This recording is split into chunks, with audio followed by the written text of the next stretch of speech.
नमस्कार दोस्तों, हमारी आज की कहानी का नाम है दो चेहरे। अम्मा ओ अम्मा। ऑफिस से आते ही चाय पीने के बाद सुशील चिल्लाया, क्या बात है मुन्ना, क्यों चिल्ला रहा है? अम्मा, कितनी बार कहा है मुझे मुन्ना ना कहा करो। अब मैं बहुत बड़ा ऑफिसर हूँ, कोई सुनेगा तो मजाक बन जाएगा। नाराज ना हो बेटा, भूल जाती हूँ, उम्र का तकाजा है। अब बता क्या हुआ, क्यों मुझे बुला रहा था? कोई लॉटरी निकल आई क्या? लॉटरी ही समझ लो, मेरे लिए नहीं अपने लिए। कल हम हरिद्वार जा रहे हैं, सुबह कार से निकलेंगे। बहुत दिनों से आपका मन था किसी धार्मिक जगह की यात्रा करने का। इस समय ऑफिस में ज़्यादा काम नहीं है तो सोचा तुझे घुमा लाऊं। समय कम है, तैयारी कर लेना। अरे वाह, बड़ा मज़ा आएगा। कितने समय बाद पूरा परिवार साथ होगा। अरे नहीं अम्मा, हम दोनों जा रहे हैं। सचिन और सौम्या को इस तरह की जगहों में जाना पसंद नहीं। फिर सचिन की परीक्षा भी आने वाली है। अच्छा बेटा, जैसी उनकी इच्छा। तेरे जैसा बेटा भगवान सबको दे। मन में एक इच्छा थी धार्मिक स्थलों की यात्रा करने की। पता नहीं कब ऊपर से बुलावा आ जाए, पर पहले घर की जिम्मेदारी और पैसों की तंगी, फिर तेरे बापू के बीच राह में हाथ छोड़ देने से लगता था इच्छा अधूरी ही रह जाएगी। अम्मा अब छोड़ो भी, आप तो जाने की तैयारी करो। अच्छा बेटा, जुग जुग जियो बेटा।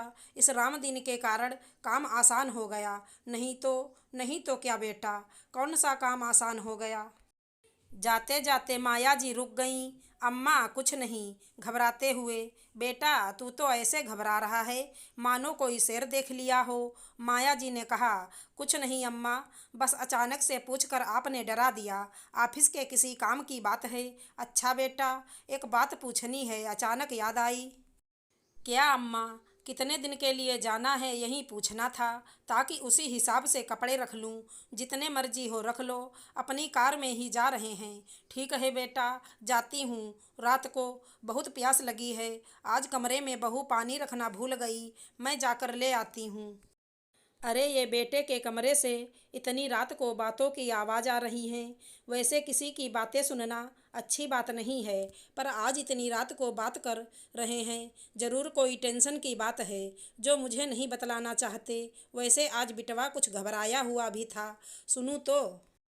सुनो जी, अम्मा को शक तो नहीं हुआ? सौम्या ने पूछा। बिल्कुल भी नहीं, मैंने कच्ची गोलियां थोड़े ही खेली है। कल से हम आज़ाद। अम्मा को घुमा फिराकर बहाने से वृद्धाश्रम छोड़ दूंगा। आपने तो कमाल कर दिया, जायदाद तो पहले ही अपने नाम करवा ली। सौम्या, यह सब तेरे कारण ही है। थोड़ा धीरे बोलें, अम्मा ना उठ जाएं। वैसे भी उनके कान बड़े तेज हैं। वैसे भी कहते हैं दीवारों के कान होते हैं। ठीक कह रही हो, वैसे भी सुबह जल्दी उठना है। इतना बड़ा धोखा! बेटा, तू तो बड़ा दोगला है। नहीं मालूम था बहू की तरह तेरे भी दो चेहरे हैं।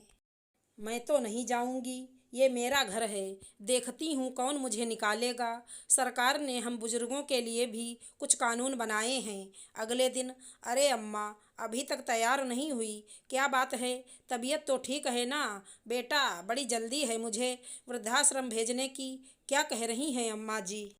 दिमाग में किसी ने कुछ भर दिया है क्या? लगता है रात को टीवी पर एकता कपूर का कोई सीरियल देख लिया है। सौम्या ने कहा, अम्मा अब चलो भी, सारी तैयारी हो गई है, फिर पता नहीं कब छुट्टी मिले। देखो तो कितना दिन चढ़ा आया है। तुम्हारी खुशी के लिए हरिद्वार जा रहा हूँ। और तुम उल्टी उल्टी बातें कर रही हो। मेरी खुशी के लिए या अपनी खुशी के लिए मुझे वृद्धाश्रम छोड़ने जा रहा है? क्यों बहू, सही कह रही हूँ ना? क्या कमी रखी है प्यार में? कोई भी सास बहू को अच्छा मान ही नहीं सकती। सौम्या ने तलखी से कहा, रात को तुम बातें कर रहे थे ना हमें वृद्धाश्रम भेजने की। कमरे में पानी नहीं खत्म होता तो तुम्हारी सच्चाई नहीं जान पाती बहू। मम्मी पापा, दादी क्या कह रही हैं? क्या यह सच है? बोलो ना मम्मा। वो मैं दादी को नहीं जाने दूंगा। अरे सचिन, मैं कहीं नहीं जा रही। जाएंगे तो तेरे मम्मी पापा। ये घर अभी भी मेरा है, कोई मुझे यहाँ से नहीं निकाल सकता। पर मैं अवश्य निकाल सकती हूँ। मुझे भी थोड़ा बहुत अपने अधिकार पता है। भोली अवश्य हूँ, अनपढ़ नहीं। इसीलिए तुम दोनों अपना बोरिया बिस्तर बांधो और निकल जाओ। सचिन की मर्जी है तो वो यहाँ रह सकता है। क्या हम कहाँ जाएंगे? मैं तो तेरा बेटा हूँ। कौन सा बेटा? जिसने मुझे धोखे से वृद्धाश्रम भेजने की योजना बनाई थी। अम्मा हमें माफ़ कर दो। पापा मम्मा दादी सही कह रही हैं। आपने सही नहीं किया। मैं भी यहीं दादी के साथ रहूँगा। हम तेरे बिना नहीं रह पाएंगे सचिन, सौम्या ने रोते हुए कहा। और दादी रह पाती पापा के बिना? सोचा था आपने? अम्मा, मेरे सचिन को मत छीनो। उसके बिना हम नहीं रह पाएंगे। ठीक है, सचिन के लिए मैं तुम्हें इस घर में रहने दूंगी, पर तुम्हें इस घर में रहने का किराया देना होगा। साथ ही जो मैंने अपना सब कुछ तुम्हारे नाम किया है उसे फिर से मेरे नाम करना होगा। बोलो, मंजूर है? मुझे भी आज एक सबक मिला। जीते जी अपना सब कुछ नहीं देना चाहिए। आशा करती हूँ हमारी कहानी अच्छी लगी होगी। धन्यवाद दोस्तों।